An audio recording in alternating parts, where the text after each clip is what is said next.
have this weird memory / sensation of being kind of warm, dark, and feeling kind of like there wasn't any gravity. And then the darkness kind of gets like a little bit pinker or fleshier.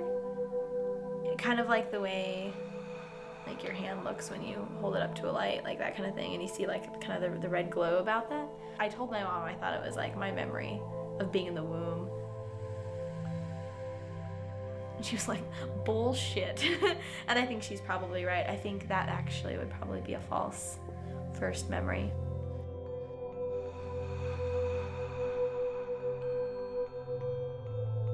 Things were foggy, and they started getting foggier and foggier and foggier until I could only see colors, or just blobs of color, or like blobs of light. Anytime I'd get bored, I would close my good eye and just look around. Key light or light just kind of flares. The whites just blows everything out, and then the colors are just beautiful blobs of like out of focus.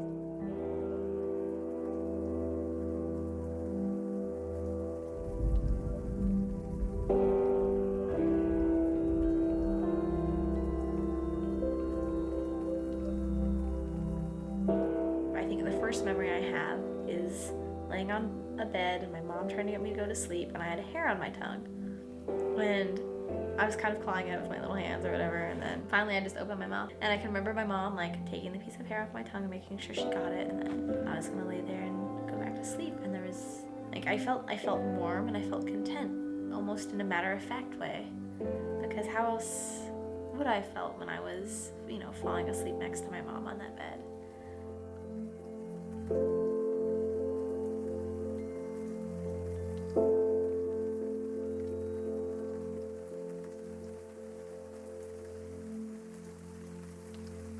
I was in Jerusalem covering this protest. I was photographing a whole bunch of kids, get shot at by rubber bullets. I went back to my hostel in Jerusalem, and there was cats all over the place. And there was this one kitten that was trying to get up a bunch of stairs, and the mother was looking back. When I saw this cat, I had this really vivid memory where I thought of my mom. My mom would take me to the local amusement park. It was called Playland. We were on the Ferris wheel looking down.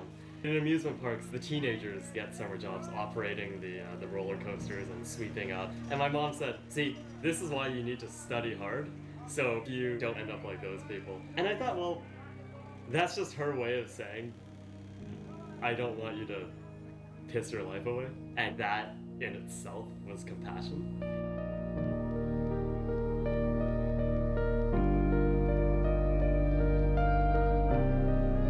For some reason, when I saw that cat in Jerusalem, I thought of my mom. I thought of exactly that memory. Honestly, I don't know if I'm remembering the memory or if I'm remembering memories of my memory.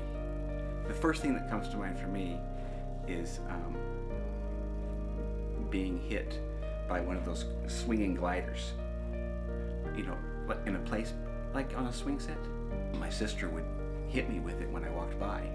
And I remember the snow, and I remember her in this red snowsuit. I have it in my mind's eye, a mental picture of it, but I don't know if I'm remembering the family movies or remembering it from my head.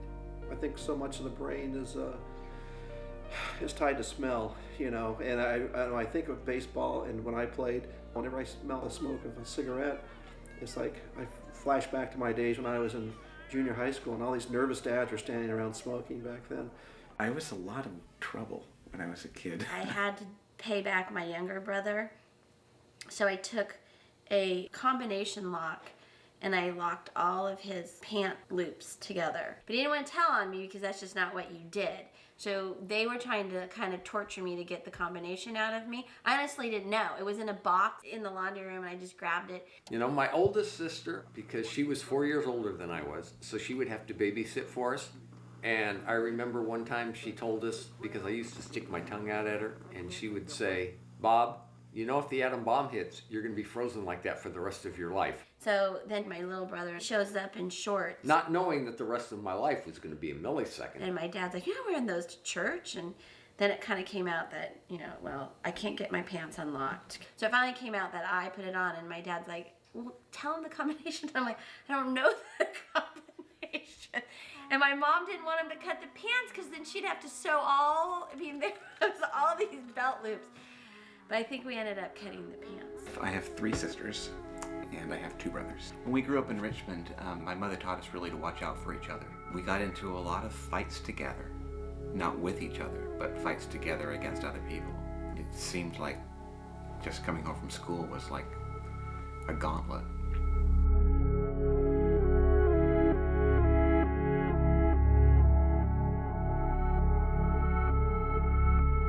I think I was one of those little kids that asked a lot of questions.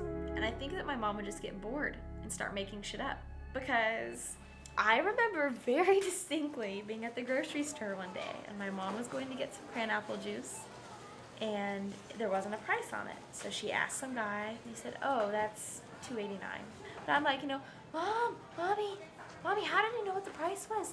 How did you just know that? Finally, she was like, well, Sarah, some people can read barcodes. And that silenced me, like that was the answer. There's a place we used to go to near Richmond called Tilden Park. I used to love going to Tilden Park. And I used to love finding the banana slugs.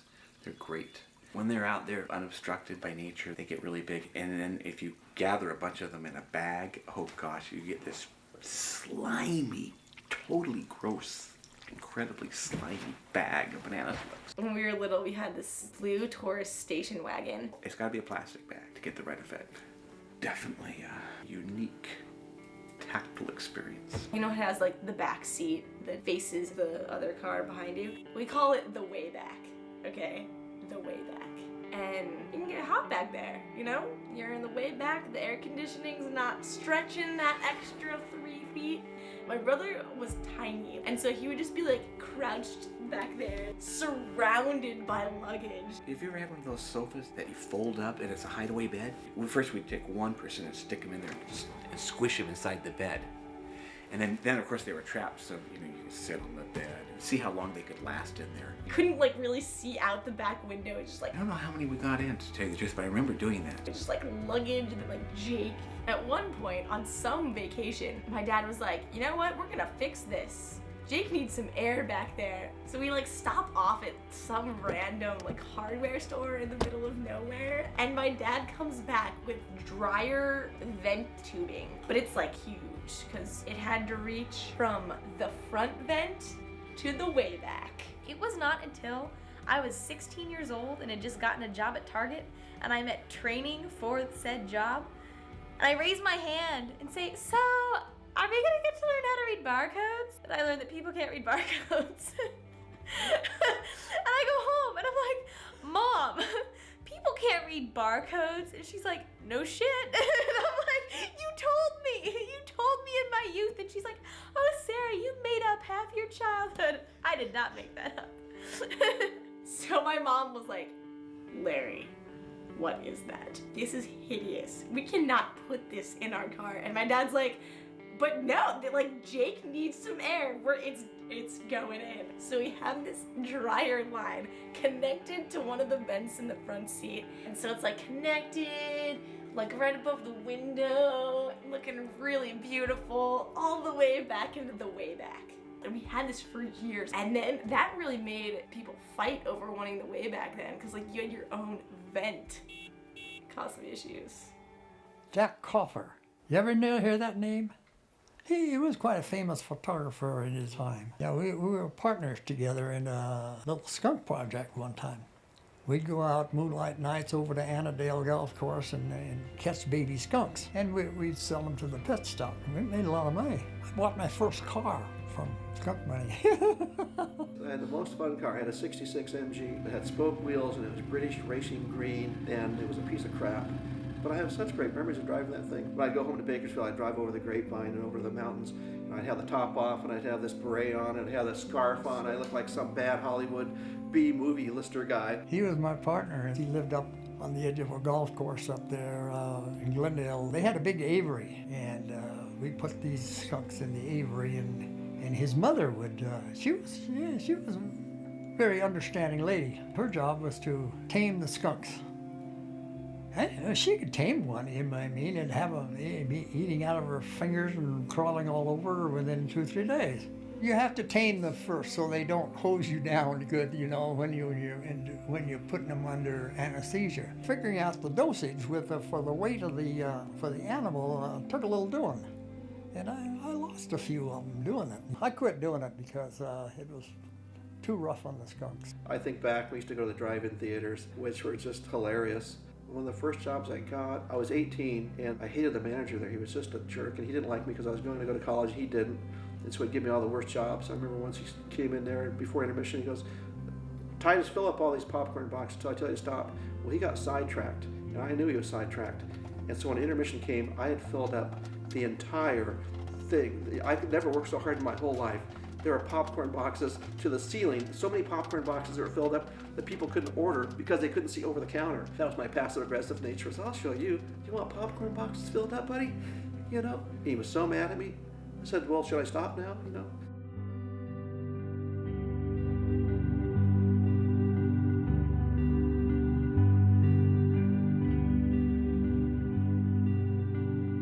I asked her if she wanted to go to the park nearby.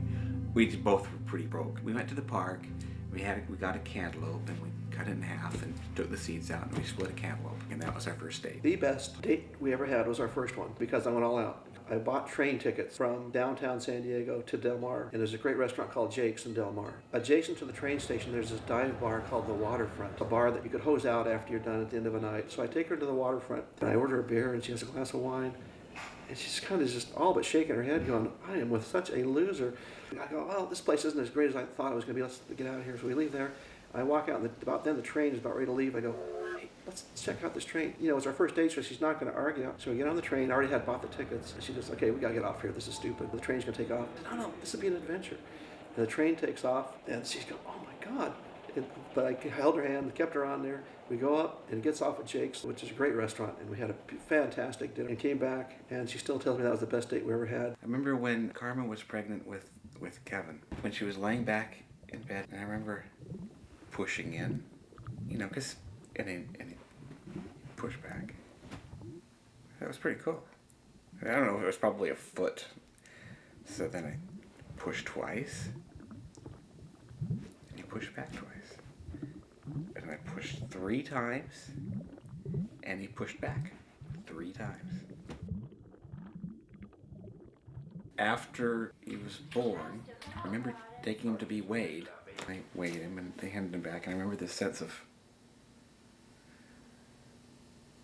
now what? It's like...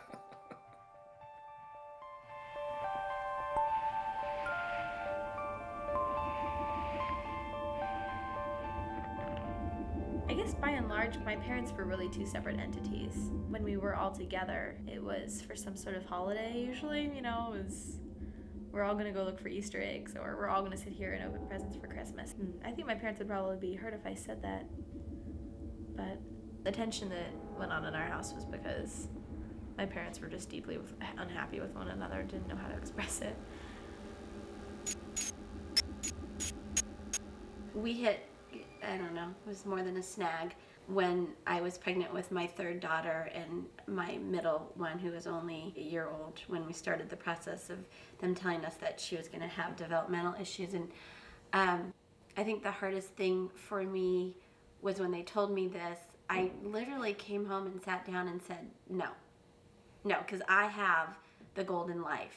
And I kept thinking, well, that's what happens. That's why you shouldn't have a happy life, because then something like this comes along and just ruins it. But we pulled it together, and we worked together as a couple and as a family, because even if you hit that snag, you know, you go back to those memories and you think about those places that make you feel good. And we did it. I mean, we proved the doctors wrong, and we kind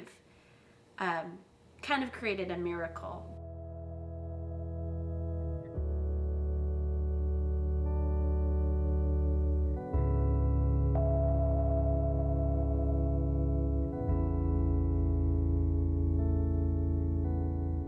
I was living in Africa.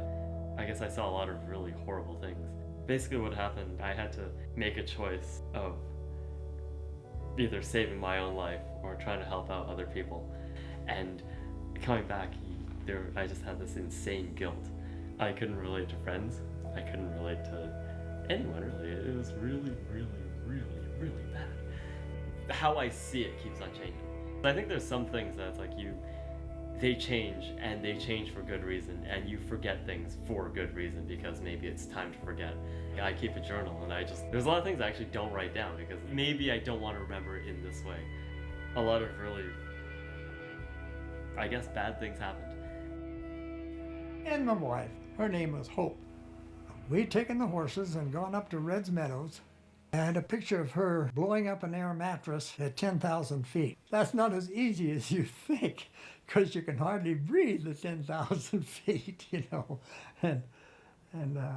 Anyway, that was my favorite picture and the one she hated the most, because her cheeks were pushed out like chipmunks, you know. And I was sitting over there, you know, just laughing at her. And she worked little odd jobs, you know, in Little Rock and stuff. And some of the time she didn't work at all, you know. She just messed with the horses. And she died of, what do they call it, leukemia. We don't know how she got it, but she was only sick for 3 days. But